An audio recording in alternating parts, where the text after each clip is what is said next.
বিপুল রবীন্দ্রনাথ ঠাকুর। মনে করো যেন বিদেশ ঘুরে, মাকে নিয়ে যাচ্ছি আমি অনেক দূরে। তুমি যাচ্ছ পার্কে মা দূরে, দোলনা দুটো এইটুকু ফাঁক করে। আমি যাচ্ছি রাঙা ঘোড়ায় চড়ে, টকবগি তোমার পাছে পাছে। রাস্তা থেকে ঘোড়ার খুঁড়ে খুঁড়ে রাঙা ধুলো মেঘ করে আছে।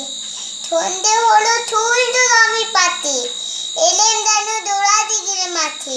ধুধু করে দিদিক পানে তাই, কোনোখানে দান মানক না।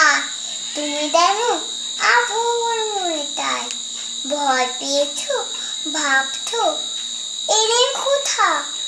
আমি বলছি ভয় করো না মাগো, ওই দেখা যায় মোড়ানো তীর্থটা, তোর কাটাতে মাঠ লইছে দেখে।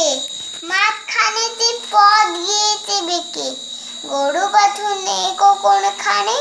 সন্ধে হতে গেছে গায়ের পানে, আমরা কোথায় যাচ্ছি কে তা জানে।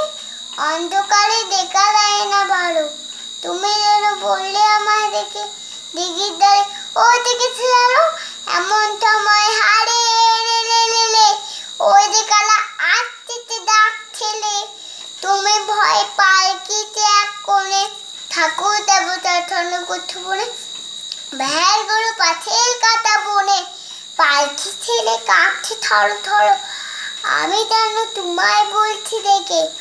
আমি আছি ভয় কেন মা করো, হাতে লাঠি মাথায় ঢাকলা তোর, কানে টানে গোদা দুবার ফুল। আমি বলি দাদা খবরদার, এক পাকা হাতে দরিয়ার, এই যে দেখ আমার তলোয়ার, টুকরো করে দেবো তোদের ছেলে। সুতরাং রাম ফুটে উঠে দেখি উঠল হারে লে। তুমি বললে দাঁত ঘোকা ওরে, আমি বলি দেখো না টুক করে।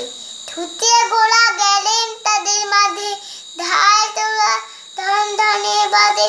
কি ভয়ানক লড়াই হলো মাঝে, শুনে তোমার গায়ে দেবে কাটা। কত লোকটি পালিয়ে গেল ভয়ে, কত লোকের মাথা পড়লো কাটা। এত লোকের সঙ্গে লড়াই করে ভাবছো ওগা গেল ওই বুদ্ধি বলে। আমি তখন রক্ত মেখে ঘেমে বলছি এতে লড়াই গেতে থেমে। তুমি শুনে পালকি থেকে নেমে মুখে নিচ্ছ আমায় করে, বলছো ভাগ্যে খোকা সঙ্গে ছিল, কি দুধ হতো তা না হলে। Thank you.